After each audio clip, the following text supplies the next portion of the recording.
Okay, so for 2.5, the first problem we're going to look at is we've got 4 minus the quantity x plus 2 is less than negative 3 times the quantity x plus 4.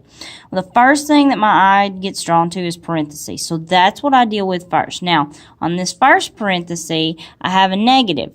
It's kind of an understood one sitting right in front of there, so you can kind of think about it. You have to distribute or multiply by a negative 1. So I'll come in here, multiply, and multiply. Now this 4 I haven't touched, so he just hangs around. Now, negative 1 times x, well, that's a negative 1x. Now, the 1 you can put, but you don't have to. Negative 1 times 2 is a negative 2. So we're done with that piece. Now, on the other side, I've got to distribute with this negative 3. Well, that's going to be negative 3x minus 12. And make sure you're careful with those signs when you distribute. At this point, I just need to combine like terms, and I need to get all of my x values on the same side.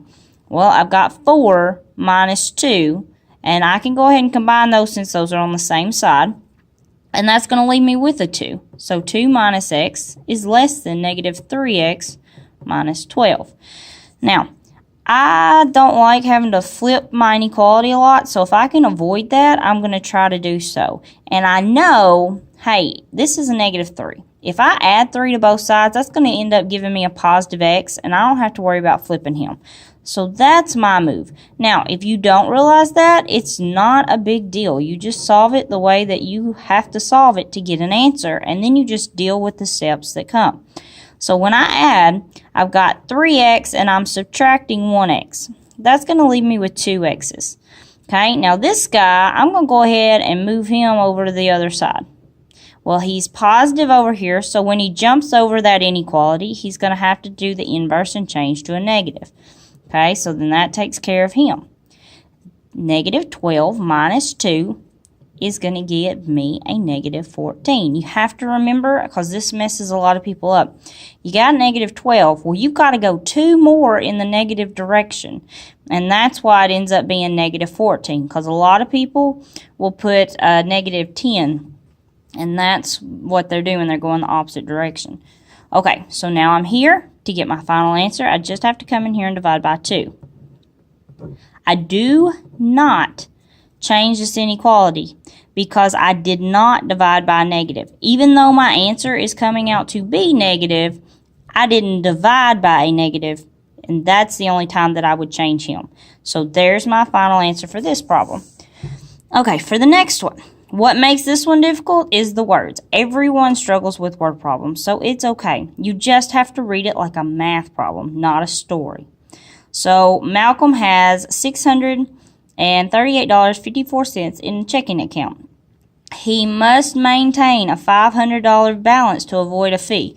Okay, this is a key piece right here. He's got to maintain $500, which means he really wants it to be more than $500 in his bank account, okay? So if he wants to maintain $500, he's got to have more than $500.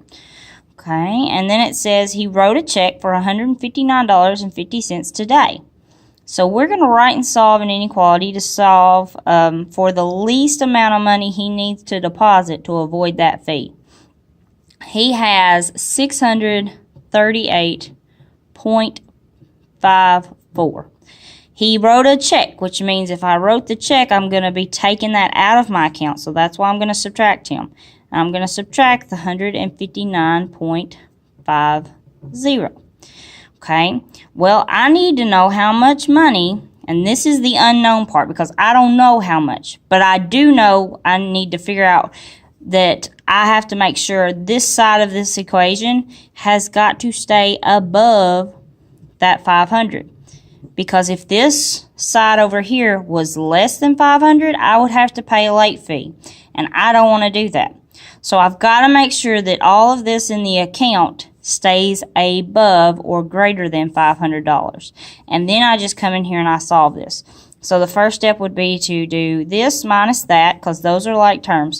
So if I do 600, and let's clear that off, 638.54 minus the 159.50, those two terms, when I combine them, give me a $479.04 plus x has got to be greater than or equal to that 500.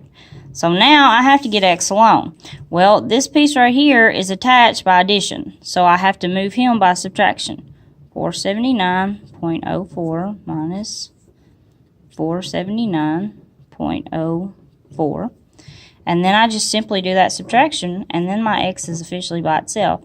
And I'll know what I need to put into this account. So I'm going to take the $500 and subtract the 479. And that tells me that I need to put into this account $20.96 to avoid that charge. Okay, and that's how we get the answer for this one.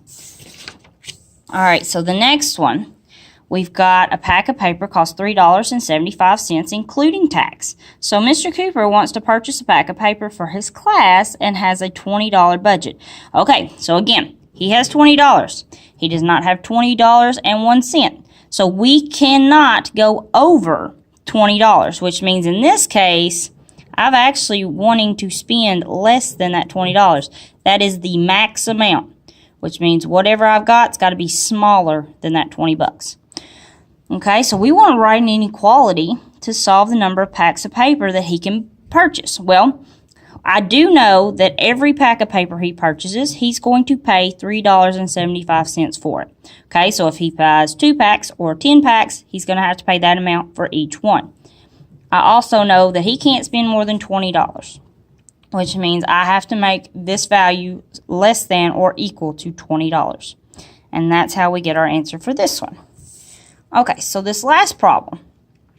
A cab charges $1.50 for a flat fee. So if you get in that cab, you're going to have to pay $1.50. On top of that, it's $50 for each mile. So we're going to write and solve an inequality to determine how many miles Sharon can travel if she has $25 to spend. So again, she only has $25, not $25 and a cent. So we have to make sure that whatever we travel has got to be less than that $25. Otherwise, we're in trouble. So I know there is a flat fee. I get in the cab, I got to pay $1.50. Plus, each mile, I'm paying 50 cents. Well, I don't know how many miles I can travel. It may be 10 miles, it may be 30 miles. So that's where this X comes into play, because that gives me, change. I do know that altogether, I can't spend more than $25, because that's all I've got. So there's my equation. And then I just have to come through here and I have to solve that equation. Well, I have a positive 150 because the goal here is to get x alone. Get rid of your addition or subtraction first. So since I've got this plus 150, I'm going to subtract that off. So I'm going to do 25 minus $1.50. And that's going to give me 50.50. X is less than or equal to 23.50. And then to finish this problem, I got to come in here and divide by 50. 0.50. I keep saying 50. 0.50. So I got 0.5. So 50 cents pretty much. So when I do 23.50 divided by 0.50, then I get a value of 47 miles. So for $25 in this particular cab, I have to go less than or equal to 47 miles. And that's how we finish that problem.